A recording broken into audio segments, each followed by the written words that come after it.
In this video, I'll show you how you can uninstall any graphics driver on Windows 10, 11, 8 or 7.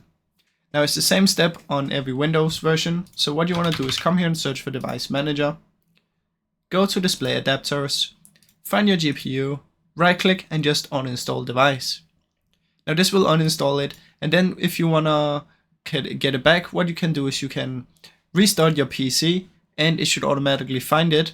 Otherwise, restart and come in here and scan for hardware changes. Now if this still doesn't bring it back, you can just Google your GPU and search for software or driver, and you'll be able to get the driver for it, and that will also help bring it back.